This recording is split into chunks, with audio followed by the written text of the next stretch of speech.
Looking at Israel-Palestine from a different perspective. That's coming up.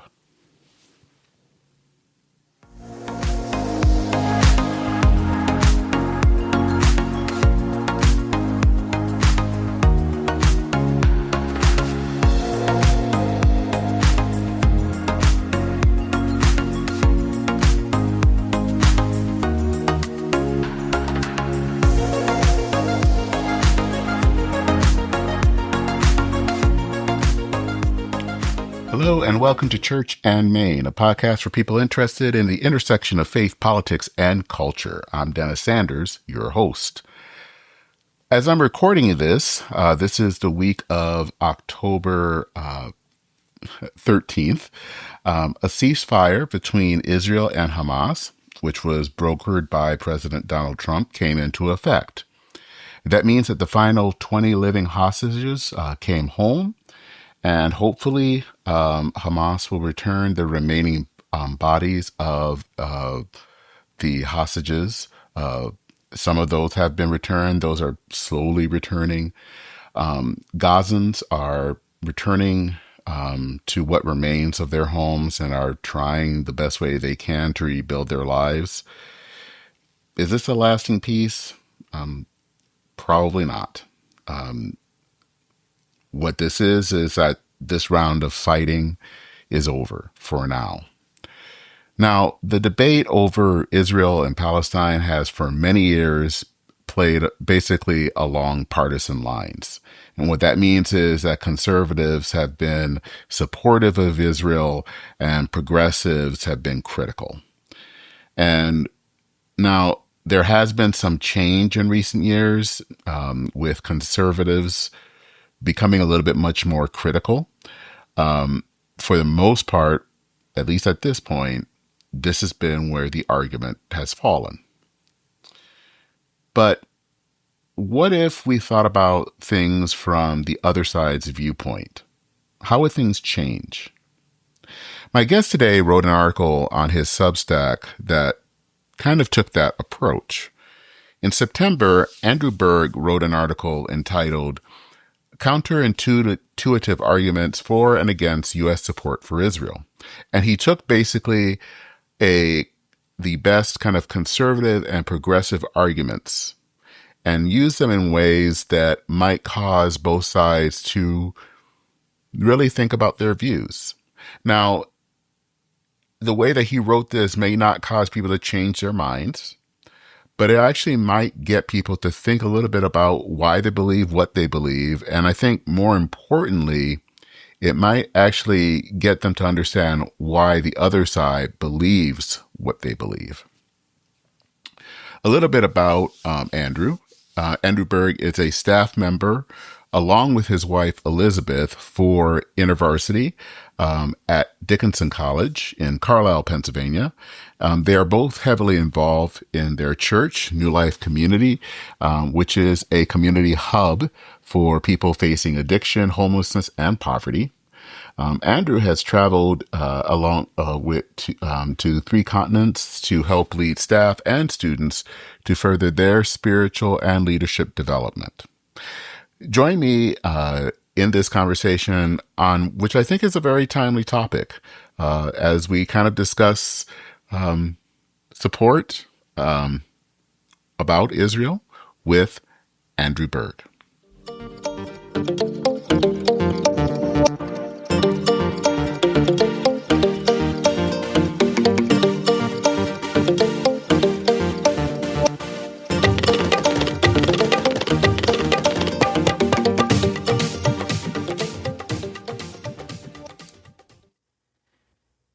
Hi, Andrew. Thank you for joining me this afternoon. I wanted to first off get to know a little bit about you and know a little bit about your faith journey, kind of who you are and how you came to this point. Yeah. Well, thank you so much for having me on your podcast, Dennis. It's great to meet you. And yeah, so I don't know how many details you want, but I'll start. I'll give a little bit. I was raised in the Lutheran Missouri Synod church with my parents. Parents were believers, but I didn't realize it at the time, but my church was quite unique in that it had both the liturgical Lutheran Missouri Synod, it had the kind of conservative evangelical contemporary stream, but also had a charismatic streak. And apparently that was quite unique, which I didn't know at the time. To me, it was just my home church. And so I really feel like I was able to glean a lot of, the best of some of those traditions. I feel like when I really made my faith my own was when I went to college. I attended Franklin and Marshall College in Lancaster, Pennsylvania. It's a small liberal arts school. I was part of InterVarsity Christian Fellowship, which is also my current employer. But just FYI for everyone listening, everything I'm saying today is my own words, doesn't reflect my employer. But that's really when I made my faith my own. It's also when I made a pivot to Anabaptism. So I was rebaptized as an adult, became a believer in pacifism, kind of all those Anabaptist distinctives and stuff. And happy to share more about that. But now I am 34 years old, got a wife, couple of kids, and living and doing ministry in Carlisle, Pennsylvania, which is the middle of Pennsylvania. Out of curiosity, which branch of Anabaptism are you a part of? Yeah, so when I was in college, it was Church of the Brethren was what and now I'm in Brethren in Christ, the BIC. Okay. So if you're familiar with Messiah University, it's kind of a similar type vibe to that. Okay. All right. Cool. I'm a little familiar with it more with the Mennonite branch of Anabaptism, but okay. Yeah, my wife and her parents were Mennonite USA growing up. Not so much like the conservative Mennonite, but more so the theologically and MCC and all that stuff. Yeah, so that kind of rubbed off on me as well. But yeah. Okay. So one of the reasons I have you on the podcast because I kind of saw a post that you wrote on your Substack where you wanted to do a kind of a counterintuitive argument on the Middle East. And Lord knows there are a lot of arguments these days about what's going on, especially with Israel, Gaza. And the thing about those arguments is that nothing seems to change. There's it feels like no one's minds are changed in those arguments. Yeah. And I think your essay is fascinating because it does do it from a very different perspective. And I'm kind of curious, what led you to kind of come at this from a counterintuitive way? And I see that you've also done this with other topics. Mm-hmm.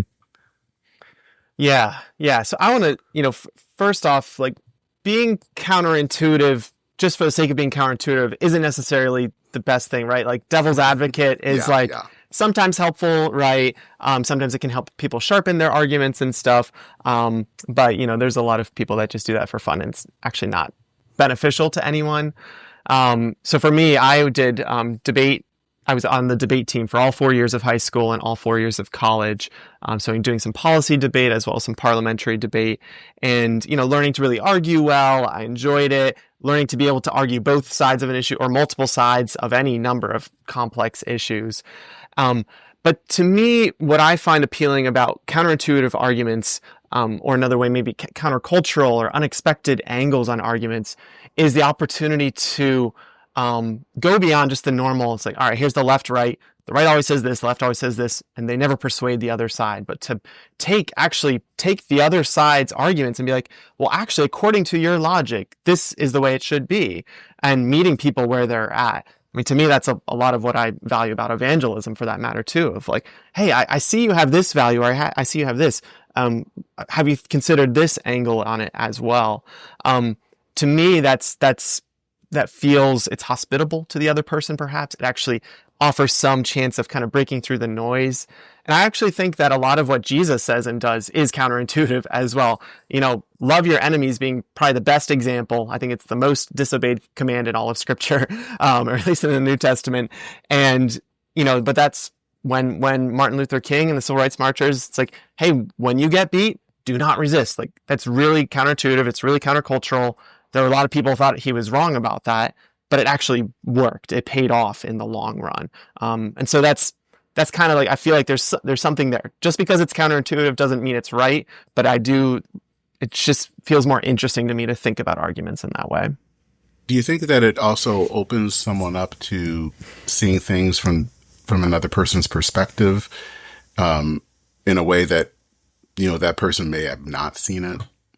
That's part of the hope. I think so. Yeah. So one of the articles I wrote a number of years ago, it was kind of laying out some of the facts that the abortion rate has been steadily declining ever since, I think, the 80s or 90s, steadily declining. And then as soon as Trump came in office, the abortion rate started increasing. So we're talking about the rates per 100,000 or whatever. And it's just very interesting to me that the most pro-life president ever, quote unquote, oversaw a massive increase in the abortion rate. And so if abortion is a truly terrible wrong, I would say, well, pro-lifers might want to take a look at that and say, well, what was happening before Trump? Can we go back to that? Because it seemed like we were going on a good track and having fewer abortions, and stuff like that to kind of help people think a little bit. It doesn't persuade a whole ton of people. I haven't, made lots and lots of converts or whatever.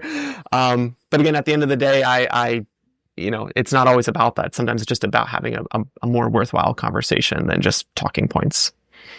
So, what led you to do this on this issue? I mean, part of it seems like is because you've actually been to that part of the world. Could you kind of talk about your time there? Yeah, absolutely. So I had the immense privilege to study abroad my junior spring when I was in college. So I studied abroad in East Jerusalem at Hebrew University in Jerusalem. And that was in spring of 2011, which was also the Arab Spring, when there was revolutions and rallies all around the whole Middle East. There were some rallies in the West Bank, and but not a whole lot. But it was a very interesting time to kind of be there, to be in a land that, as a Christian, was just to see the sights. It just really gave a sense of perspective on a lot of ways. Like, Israel's really small. Israel-Palestine is really small. We did a weekend hike. We were able to hike from the Mediterranean Sea all the way to the Sea of Galilee, in a matter of a few days. And it's like, oh my gosh, this is really, and people talk about Gaza. I think it's only 30 miles from top to bottom. It's like, well, that's, some of these ultra marathon runners can run that in the course of a day. That's not, this is not a big land. And yet it's also a land that has a lot of significance, has a lot of history. So yeah, getting to see that up close, and then to meet a lot of people, a lot of Jewish people. So it was interesting being in the minority. As a white man, I'm usually not in the minority, but in Israel I was, because I was a Christian and not Jewish. My last name's Berg. It's a stereotypical Jewish name, but I'm not actually Jewish whatsoever. But yeah, to get to learn from different rabbis, from different people, but to also learn from people who were more on the Palestinian side of things. So whether Palestinians or people working with Palestinians, or had a group of friends who were who all spoke Arabic and had been in Cairo and then came over to Jerusalem. So yeah, it was just very eye-opening to me. I think I walked away just feeling a lot more knowledgeable, and also a lot more with a lot less hope that there could be an easy solution. It just felt like this is really intractable in a lot of ways, and I think that's even more true today. I think a lot of the things that were problems back in 2011 are even bigger problems now. So yeah, but it was very eye-opening to me being there.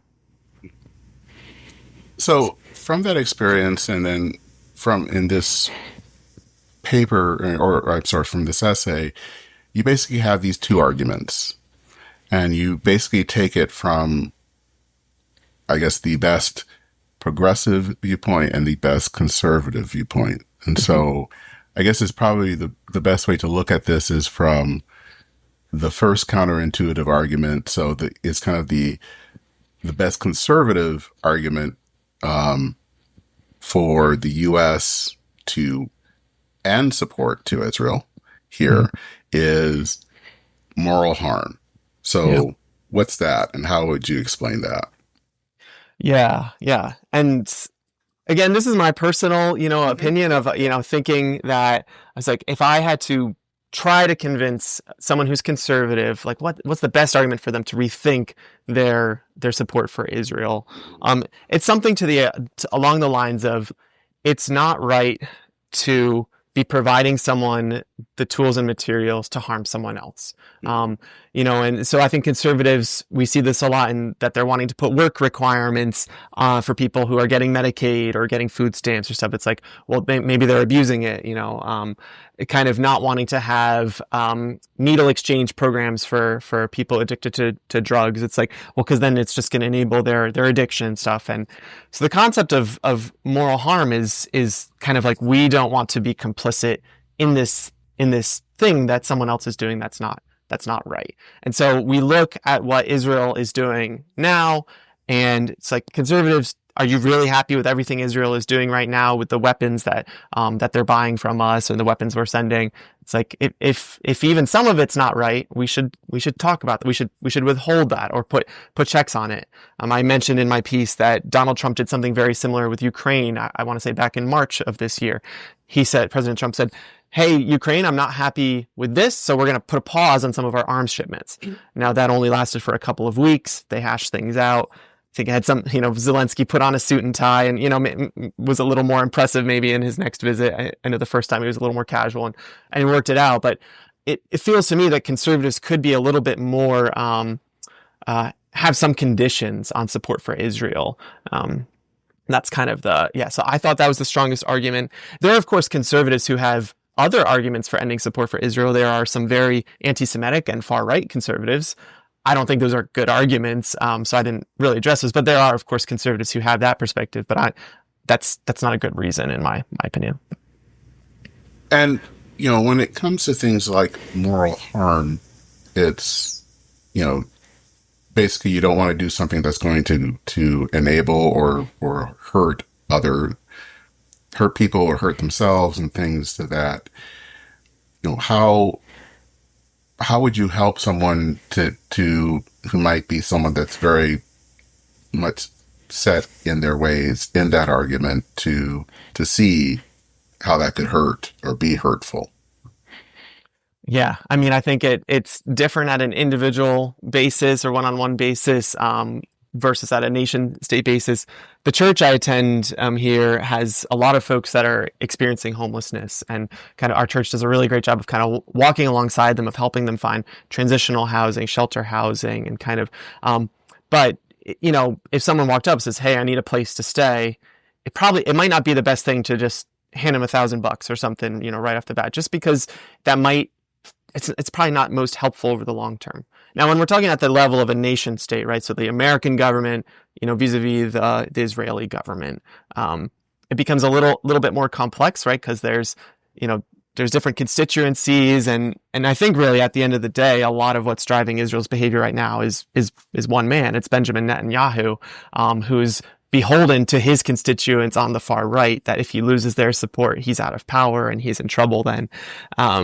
And so I'm unsure how many levers America really has to influence him, but I think there has to be some, right? Like that there's, of course, withholding support. We can talk about sanctions, economic sanctions. There's, just kind of the moral support, the moral pressure that America could put on, and even just the relationships of some of our key leaders sitting down with their key leaders and saying, hey, this is not helpful. This is not good. You're creating more problems for yourselves and more problems for us in the long run. It's wrong. It's not always easy just to kind of stop these things immediately and flip a switch, especially when there's so much pain and hurt kind of embedded in this situation, and a lot of interests. But that would be my gut, my hope, I would think, for what Trump could do or what the Trump administration could do in this moment. And so you have then, let's go to the other side, the progressive argument for support of Israel, and that is reparations. How would you describe that one? Yeah. I kind of have been thinking about this argument. Historically, the Democrat Party, and the left in America has been fairly supportive of Israel, but that's really changed, I think, in the past couple of years since October 7th and Israel's response in Gaza. A lot of times I see people online saying, well, we need to look further back in history than October 7th. We need to look at 1948. And I agree. I was a double major in history and political science. And I'm like, yeah, let's always look back further in history. I think, from my perspective, as a white Western Christian, the legacy of harm that has been done to the Jewish people is centuries old. It's not just the Holocaust, that it's been an ongoing thing that, I don't know if I am a quarter Italian, so you could trace it all the way back to the Roman Empire. You read the crucifixion of Jesus and they're beating up on him and making fun of him because he's a Jew. It's like, is this anti-Semitism like 2,000 years ago? I don't know. That they didn't have concepts quite like that back then, but they were definitely mocking him for his ethnicity. But certainly more recently, in the Middle Ages, Jews would be blamed for all types of things, and they'd be robbed, killed, forced into to ghettos. That's where the word ghetto came from in the first place, was for Jews that they're forced into.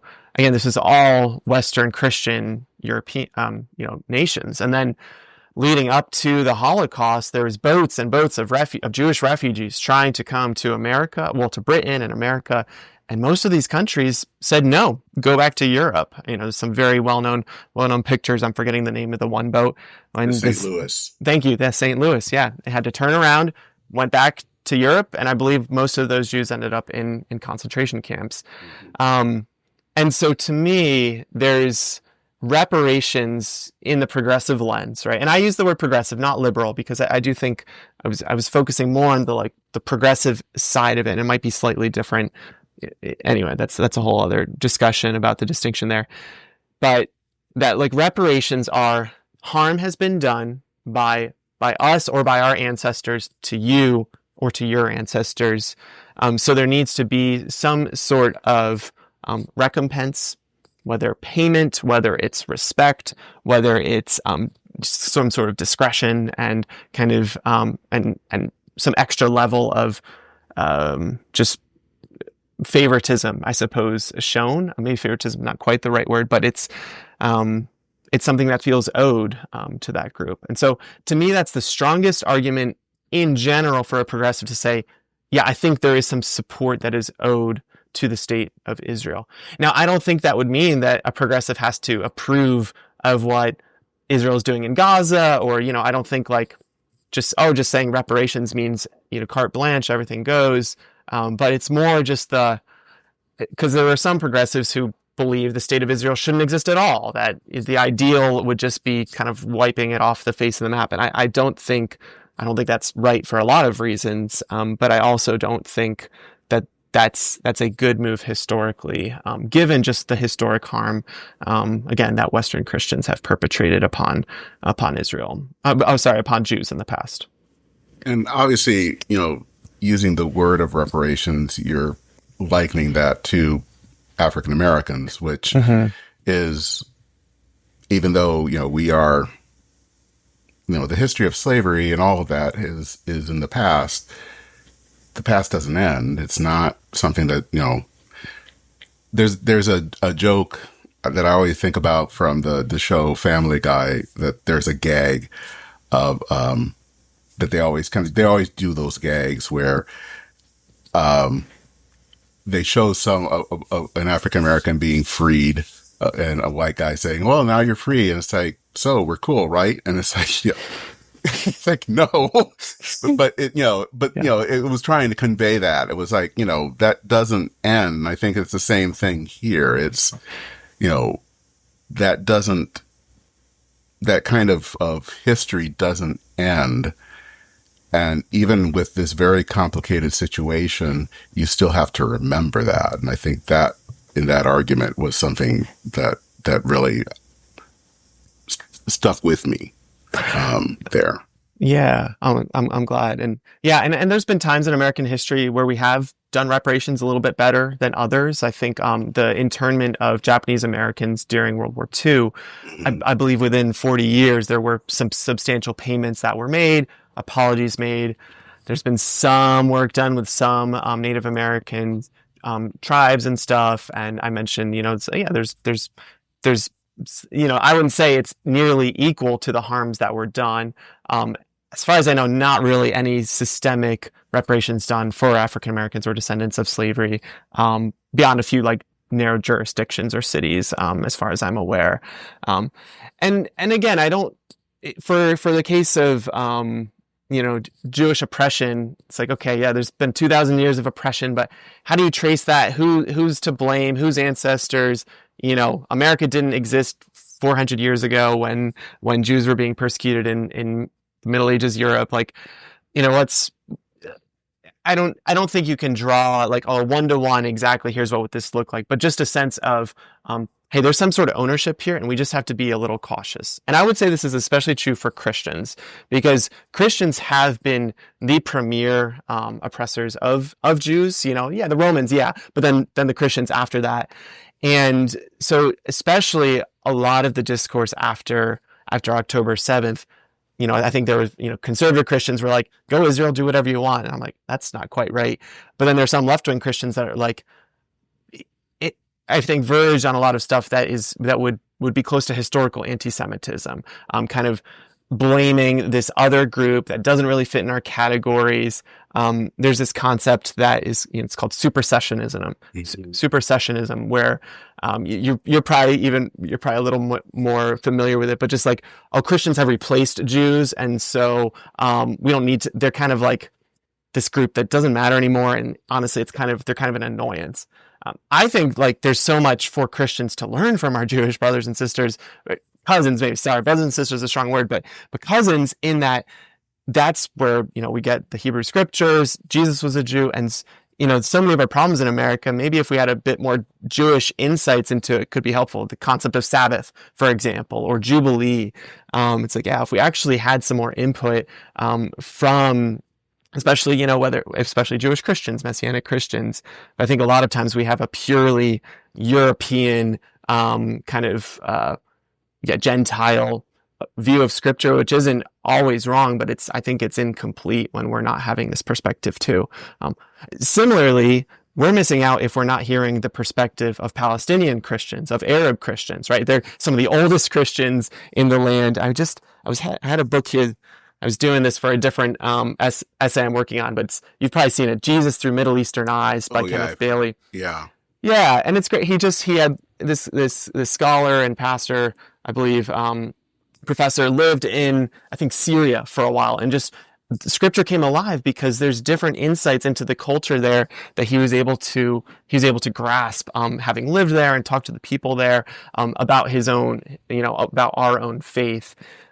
So I think I just get so hesitant. I have a really close friend who's Orthodox Jewish. I've learned so much from him. But another close friend who's Palestinian, and they're like afraid of like going through the border back and forth, and it's like, this is, it's just like complicated. I'm trying, through my piece, was trying to help people think through like, okay, even in my own existing framework, what might be some ways, some arguments that could kind of jostle things around. Not expecting to convince anyone necessarily, but just to, as you said, build some empathy, have just a different perspective. Well, I think that maybe that's the whole point of, I feel like that's the whole point of this essay, is maybe to build empathy, that maybe that it's not to find a solution as much as it is to build empathy, because I think that has been the frustration that I've noticed over the last 2 years, is that I don't sense a whole lot of empathy on this whole thing. People focus on their side, but then not on the other side. And so there's a lot of focus on the suffering on one side, but not the suffering on the other side. And they're suffering on all the sides, it seems to me. And I think what's been important to see this is that they're suffering all around. Yeah. And how do we see that? And I don't know the solution here. If I did, I'd probably win the Nobel Prize, which would be nice, because then it wouldn't be Trump. But I don't think that this is a hard issue. I mean, it's just a hard issue to solve. And as you said, you saw it and you were there. It was intractable 15 years ago. It's probably even worse now. Yeah. And it's probably going to be intractable 10, 15 years from now. So, I don't know how it gets solved, but. Yeah. And something else too that I've learned over time, especially through books like Kenneth Bailey's, is, and I think this is true. So the problem in my mind, or one of the problems, is Israelis and Palestinians. It's not that they're too different from each other, but in some ways that they're very, very similar. That's what I think that they're probably very similar. That's the issue. Almost like a sibling rivalry, a cousin rivalry in this very geographically small, compact land. And they have culturally, and it's a beautiful thing. We don't really have this in the West, but they have very long memories, but the downside to that, into a great knowledge of history, is that it takes a lot longer for trauma to heal, right? And so it's not just individual trauma, but it's communal and generational trauma. And so to what extent that gets passed down genetically, I think there's biologists that have done some study on that, but certainly culturally and communally and socially. And not only just we have these traumatized communities living side by side, but they're also communities that have a much stronger sense of honor shame, right? So in the West, we have more of, in white Western culture, it's more of, innocence guilt, right? And then there's some cultures that are power versus fear. In Middle Eastern cultures, it's oftentimes honor shame.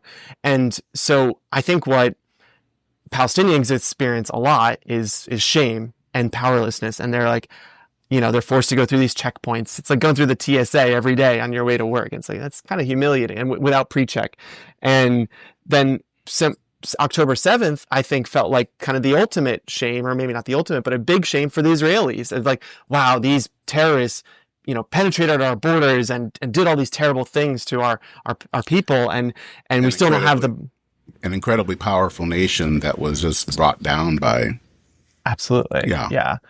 Brought down by a handful of guys, in this, what you'd think is a containment zone. And so I think to this day, I think a lot of the soldiers and Netanyahu, and there's this sense of like shame and even a shame of the hostages still aren't home. The bodies of the hostages still aren't back home. So it's like this sense of like, and I think that shame could play out of like, well, how do you, and I think that's that honor shame, it can lead to a cycle of revenge, which is one of the things even in the Hebrew scriptures, eye for an eye, tooth for a tooth. That was actually like to limit the revenge cycle, right? Like, It's like if someone takes out your eye, you can't kill him. You can only take out his eye. He takes out your tooth. You can only take out one of his teeth. Of course, Jesus, totally even goes beyond that of like, actually, you need to love your enemies. You need to bless those that persecute you. So, that's now most of the people in the Israeli-Palestinian conflict are not followers of Jesus. There are some, I think, and they're doing really beautiful work that are there. I have received some newsletters of some of the folks that are trying to do not just ministry in the different groups, but also together, and having that multi-ethnic of like fellowship, seeking shalom together, seeking peace together. But it's just really, really hard. So you kind of end this, you basically say in all of this that you ultimately turn to Christ, and that Jesus kind of has things that fit the conservative paradigm and some that fit the progressive paradigm. But there are just some things that they don't fit anything. Things like loving your enemies and blessing persecutors. How should, especially Christians, as we are sitting here and we're all dealing with this issue, how can we look at this issue? How should we process this issue? Because I think that there are a lot of voices that are telling us that we should pick these sides. Yeah. How do we look at this? How should we look at this and look at this really through Jesus' eyes? That's a great question. I'll give you one initial thought that's been something I've learned to practice over the years. For me, one of my defining moments in my life was 9/11. I'm from New York originally, and saw it happen live, on TV. And I hated, the Taliban for the longest time, and still professed the name of Christ. And eventually, I think when I was in high school or early college, God convicted me of like, well, you're supposed to love your enemies and pray for them. So I started praying for Osama bin Laden, up until his death, praying for the Taliban. You don't pray for them to be good at terrorism. You pray for them for God to bring them to repentance, for God to shower his love, for, all the things that you can pray, not in an enabling way, obviously. So, and that has stuck with me. And as I mentioned, I am a pacifist, and I think that maybe that's the most controversial thing about me. At the end of the day, a lot of Christians aren't gonna agree with that. And I respect, just war theory and all those people, who have differing thoughts on that. But I want to take Jesus' words as literally and seriously as I can, and love your enemies is one of the clearest. So when I'm starting to get really mad, when I see the news and I see Israel doing stuff, I pray for them. I try to. That's what I'm supposed to do, and I encourage others to do that. Or when you see the videos of the Hamas militants killing people, in Israel on October 7th, or any other number of atrocities, to pray for them. Just to think, who is the bad guy here? Who feels like the enemy? And then to pray for that person or that group. That would because today's terrorist could become someone very different. That was the case for Saul. He was the biggest terrorist of the earliest church. He was dragging them to prison, killing them. And he had a remarkable encounter with Jesus. He had a remarkable encounter with Ananias, who had to overcome his fear and hatred of his enemy to pray healing for him and love him. And then Paul went on a very changed and different man. The rest is history, as they say. So I think that's where it has to start for Christians. I think for Christians who don't know what to think or don't know where to begin, I mean, there's so many different resources. There's so many different books and podcasts, and there's even like TV series that can help get you a little bit into that mindset. Like The Chosen is one. There's a new one on Prime called The House of David. That they're kind of retellings of these Bible stories, but it helps you enter into that culture a little bit more so than just what we're used to in American Christianity, which is often very devoid of that culture. Those would be some initial thoughts. I honestly think just prayer and I think being willing to have the conversations and have empathy with those on the other side. That's the thing that I think distresses me the worst, that just distresses me the most. So when I just see Christians that seem to not have an empathy for those on the other side, for their enemies, right? And you can't just conjure up empathy, but I think by the power of the Holy Spirit, and as you reflect and talk to other people and listen to their experiences, I think that's where empathy can be built. If people want to know more about you or read some of your articles, and I have been reading a lot of your articles, where can they go? Thanks. I'm glad you've been subscribing. Yeah. I write mostly on Substack, and exclusively on Substack now, and it's called The Dreamer and the Realist. And so, my name's Andrew Berg, and is there maybe a way you can put it in the show notes or something? I will, definitely. Yep. So that's my main publication. That's where I talk about faith, talk about Christianity, talk about politics, and Star Wars. I've been doing some pieces on Star Wars in there. I also have a secondary blog, which might be of interest to some of your listeners, and it's called Yes in My Spare Room. And it's kind of a take on the not in my backyard, yes in my backyard, housing scarcity, housing abundance debate that's been happening in a lot of liberal political circles. And my wife and I have had the honor and a great experience of hosting a number of long-term guests in our home, people that we've known, some of them acquaintances, some of them friends, for months at a time in our spare room. And it's been so joyful. And I'm like, more people should do this. More people should know about this. And of course, historically, most people, did live a lot more. More people lived in a house. So I've been writing reflections on that. It's called Yes in My Spare Room. I'm also at Substack. Oh, that's fascinating. So that is something that people used to do. That they would have spare rooms, and they would rent out rooms, and maybe I think that has kind of went out maybe about 50 years ago or something. But so I think that's what it was. Once the zoning kind of kicked in and it became like single family dwellings were the thing, and I think Americans got more and more used to a sense of privacy. But I also think, we're seeing higher rates of depression and isolation and people not having friends. It's like, well, one way to get around more people is to literally have them in the house with you. Same house. Yep. Yeah. That might help, man. It might help make people not less angry. So, Yeah. Which I would like, because I think we're too angry right now. Yeah. Watch news and everything. So agreed. Well, Andrew, thank you so much. I think this has been a really helpful and a really great episode, especially about an issue, not an issue to solve, but I think a way of looking at this issue and maybe how we can better look at this issue. So thank you. And I hope to have you back on the podcast again soon.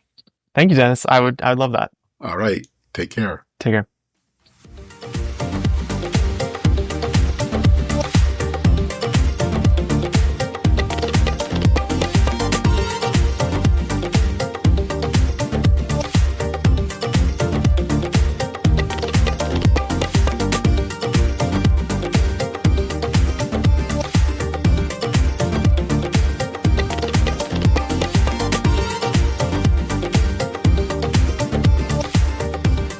So as I always like to say, I'm always curious to know what your thoughts are on the episode and your ideas. As usual, send me an email, churchandmain, all one word, @substack.com. I will include links to Andrew's article, so you can read it for yourself. I will also include a link to my most recent episode with Todd Stavrakos that was also on Israel-Palestine, so that you can listen to that one as well. So also, if you want to learn more about the podcast, listen to past episodes, or donate, visit churchandmain.org. You can also visit churchandmain.substack.com to read related articles. You can subscribe to the podcast on your favorite podcast app and leave a review, or leave a rating. That can help others find the podcast. Also, if you want to make a donation, you can do that. There is a link in the show notes. Donations do help to pay for the cost of the podcast, to keep producing great content like this episode. There is also a link if you want to receive receive new episodes in your email inbox. So there is a link there for that as well. That is it for this episode of Church and Main. I am Dennis Sanders, your host. As I always like to say, thank you so much for listening. Take care, everyone. Godspeed, and I will see you very soon.